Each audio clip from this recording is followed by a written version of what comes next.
Hello, HSC 25 ব্যাচের পোলাপান। তো তোমাদের সাথে একটা বিষয় একটু শেয়ার করি আজকে। তো বলতে পারো তোমাদের জন্য একটা জীবনমুখী উপদেশ, বুঝছো? তো জীবনমুখী উপদেশটা কেমন যে তোমরা ছোটবেলায় একটা প্রবাদ পড়ছো না? ছোটবেলায় না, তোমরা এখনো প্রবাদটা পড়ো, আমরা সবাই পড়ি প্রবাদটা হচ্ছে যে স্টিচিং টাইম সেভস নাইন, অর্থাৎ সময়ের 1 প্রহর অসময়ের 10 প্রহর। ঠিক আছে, সময়ের 1 প্রহর অসময়ের 10 প্রহর, এই কথাটা আমি মূলত কাদের জন্য বলতেছি দেখো। তোমরা যারা এইচএসসি 25 ব্যাচ আছো, তোমাদের এইচএসসি বোর্ড পরীক্ষাটা কবে? বোর্ড পরীক্ষাটা জুন মাসে না, আর এটা ফেব্রুয়ারি মাস। তুমি যদি আজকে থেকে হিসাব করো, তোমার কাছে 3.5 মাস প্লাস টাইম, অর্থাৎ প্রায় 4 মাস মতো টাইম আছে। এখন 4 মাস সময় কি খুব বেশি একটা টাইম? 4 মাস সময় তুমি যদি ভালোভাবে হিসাব করো, 4 মাস সময় ডেফিনেটলি খুব ভালো একটা টাইম না। তো তোমরা যারা ফাঁকিবাজ টাইপের পোলাপান ছিলা, মনে করো পুরা ফার্স্ট ইয়ার ফাঁকি দিছো, সেকেন্ড ইয়ারের টেস্ট পরীক্ষার আগ পর্যন্ত ফাঁকি দিছো, ঠিক আছে, দিয়ে তোমরা ভাবছিলা যে টেস্ট পরীক্ষার পর থেকে পড়াশোনা শুরু করবা। তো এখন তো তোমাদের টেস্ট পরীক্ষা শেষ।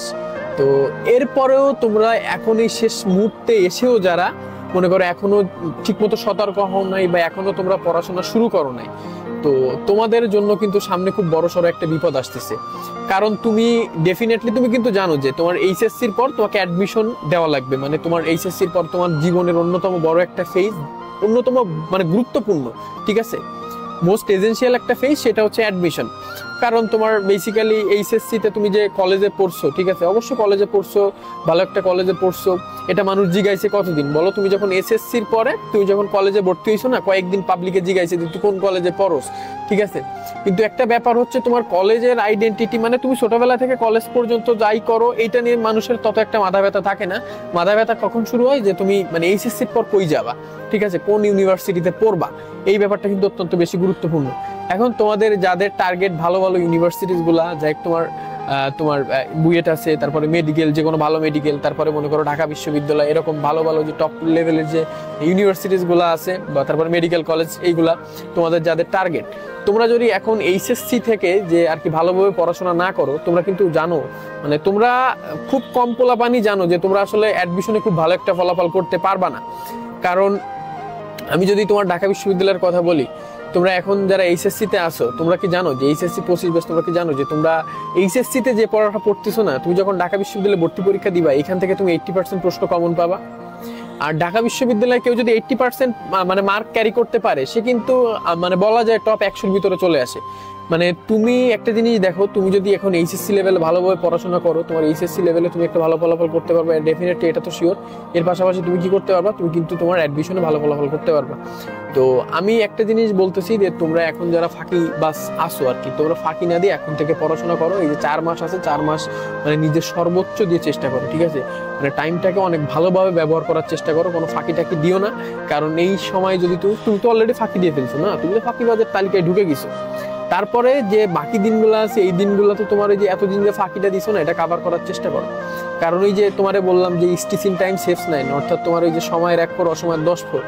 কারণ তুমি একটা জিনিস দেখো, তোমরা যারা এইচএসসি লেভেলে ভালো করে পড়াশোনা করে রাখতেছো না, তোমরা কিন্তু অ্যাডমিশনে ব্যাপক লেভেলের বেনিফিটেড হবা, ঠিক আছে। ব্যাপক লেভেল মানে ব্যাপক লেভেল, মানে তুমি চিন্তা করতে পারতেছো না তুমি কি লেভেলের বেনিফিটেড হবা। তুমি দেখো যখন একটা কোচিং এ যাবা, যখন দেখবা যে অ্যাডমিশন টাইমে তোমার ভাইয়ারা বিভিন্ন বিষয় নিয়ে আলোচনা করতেছে, তুমি যদি এইচএসসি তে ভালো করে পড়ো, তুমি কিন্তু টুক করে ধরতে পারবা যে ভাইয়া এই বিষয়টা নিয়ে আলোচনা করছে, আমি তো এইচএসসি তে বিষয়টা একটু দেখে রাখছিলাম, বুঝছো। আর যে সকল বান্দা এইচএসসি তে ভালো করে পড়বা না, তোমাদের এইচএসসি পরীক্ষা তো মানে দিবা মোটামুটি ভাবে, এইচএসসি পরীক্ষা কিন্তু এইচএসসি রেজাল্টটা খুব একটা ভালো হবে না, এটা তোমার অ্যাডমিশনের উপর অনেক বড় একটা প্রেশার ফেলবে। তো এখন একটু সতর্ক করতেছি, এখন পড়াশোনাটা করো যদি সামনে ভালো কিছু করতে চাও, বুঝছো। আর একটা ব্যাপার, মানে এখন যে সকল বান্দা ফাঁকি দিচ্ছে, আমি একটা জিনিস বলতে পারি, অ্যাডমিশন টাইমে এসে এরা একটু ধার্মিক হয়, ধার্মিক হওয়া বুঝো। মানে অ্যাডমিশন টাইমে আর ফাঁকি দিবে না, কারণ অ্যাডমিশন টাইমে এত প্রতিযোগিতা দেখবে, মানে তখন আর ফাঁকি না দিয়ে তখন এও দেখবে সিরিয়াস হবে না, তখন সবাই ধার্মিক হওয়ার চেষ্টা করে, ঠিক আছে। কেউ ভালো ধার্মিক হয়ে যায়, মানে কেউ দেখা যাচ্ছে যে চান্স পাওয়ার মতো পড়াশোনা করে চান্সও পায়, চান্স তো অবশ্যই পায়, অ্যাডমিশন টাইমে পড়াশোনা করে তো অবশ্যই চান্স পাওয়া সম্ভব, বাট ভালো করা খুব একটা যে সম্ভব এমন না। আর অ্যাডমিশন, আর আমি একটা জিনিস বলতে পারি, ঢাকা বিশ্ববিদ্যালয় সহ বাংলাদেশের টপ লেভেলের যে ইউনিভার্সিটিস গুলোতে যেসব পোলাপান চান্স পায়, এদের ভিতরে 90%-এর বেশি পোলাপান তোমার এইচএসসি লেভেল থেকে তাদের অ্যাডমিশনের জন্য প্রিপারেশন নেয়, ঠিক আছে। অর্থাৎ তাদের অ্যাডমিশনের যে বেসিকটা মানে এইচএসসি লেভেল থেকেই তারা গড়ে তোলে, ঠিক আছে। তো আমি তোমারে বলবো যে তোমরা ওই যে জীবনে যদি মানে ওই সময়ের 1 পর অসময়ের 10 পর, স্টিচ ইন টাইম সেভস 9, ঠিক আছে? এর গুরুত্ব যদি মানে বুঝো, তাইলে ভাইয়া এখন থেকে পড়াশোনা শুরু করো, ভন্ডামি বাদ দাও। কারণ জীবনে বেসিক্যালি তোমার অ্যাডমিশন তোমার উপরে অনেক গুরুত্বপূর্ণ একটা প্রভাব ফেলবে, ঠিক আছে?